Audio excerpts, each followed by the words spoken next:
Gunstá goibh cóirde seo ón Pío Murachú agus seo Leabhar-mheas agus an leabhar á bheas go miniu ná Dúnmharú Luastraein an Oirthir le Agatha Christie ar na aistru ag Risteard mac Annraoi agus is tócha gohfuil roint a go bhar an olalas faoi Risteard mac Annraoi is aistruthóir anna bhisiúil go deo tá sé éis beidir fiche leabhar na mar sin nach chuirmach le tamla nús agus is féin ailsiúcháin atá gceist sa chud is mácha leis an go is mácha agus is éocht é sin dar fiche leabhar a chuirmach de bhórgur féin ailsiú atá gceist níl níir sin mar gíochta déanta aige nó ag an gálacht sin gur leis an cálacht ná gur rud é a bhunning sé chun go ggurfinn rudí amach glacham leis nach bhain sé mór an airgedas máin sé ein airgedas is dog gahan sé airgad ar an tugur seo agus tá sais faoi a lá leabhar aistú ach an leabhar hain ní raibh sé léit gom méle ridde ach Frangus ar roint lehanach dúrcha blaseálinn sin le go bit a couple fucking rá hín aistúáin ach tá an scéal san aistúáin ceapas gur mar scéal go bra níor thuchas deire an scéal ceapas gur tháinig sé le chéile go hanías agus bhí is tócha leis is bralam sais níor scailtear mistéir so an scéal atá an seannig scéal clasicach mar ítear duine ar an trein agus an sin tána pásan éagsúla seo ar an trein agus caafar fád amach cé as na Haoirthláin sin ar fad a rinne an chuir agus tá sé sáúil so Poirot, HERCULE Poirot sin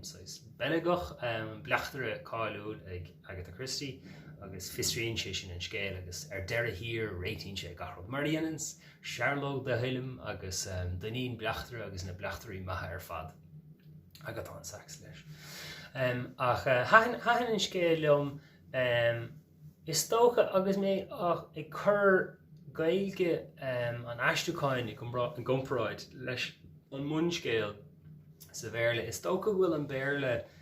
ábhar níos cruachta is an béirle fuirdamúil sin a haolí míad leis na thuairscéal do móra nó daoine galánta níl is gom an éiríonn leis an aistruthóir é sin a chur I bhís chana éifeachú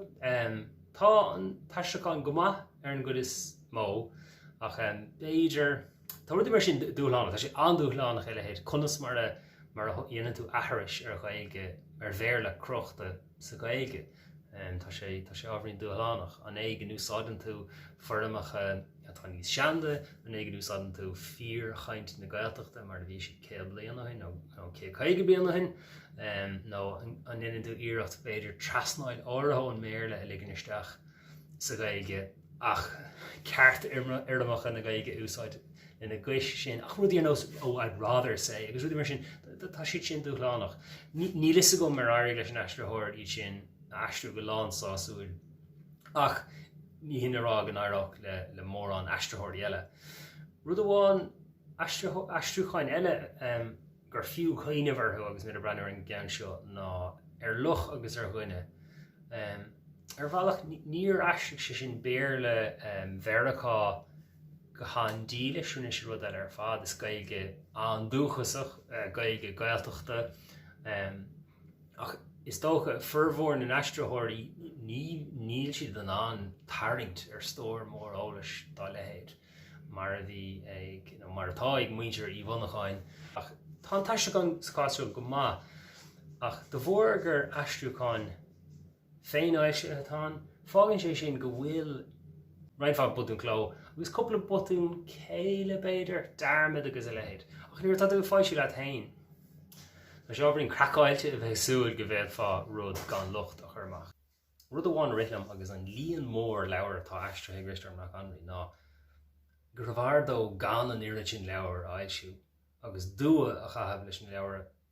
de durnánach go sin beidir cuaigcín nó mar sin de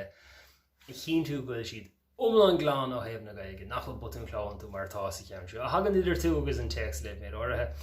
agus dua a chahabh le fógraíocht le margaíocht mar tá le leabhar an ach ní hol de fphobal na leabharí de bheitán á réir a braham is réigen íontar nó denú aon ógeachtar agus cad is fiú leabhar aistriú mar bhfuil daoine chuna léamh agus rud eile tanna clúd ag ábharín is si daontach a ríist mar tháirge a chur duine amháin amach nó grúpa anmheog daine ar fad is féin áil seán tá sé anmha ach i gcompar leis na leabhar agus tá luchtain ar áilte thóirí freisin ach go gcompar leis na leabhar atá gur amach ag na fáilte thóirí níl an leabhar chomá sin mar tháirge mar sin is dachar é a bhula do dhaoine ní lisa gom an léamh mór an líine an scéal tá caighdeán an chlúdig ní sé iontach tá caighdeán i deara ní sé róá tá níor sin botún ní níor sin bot gach tá golóir botún chláán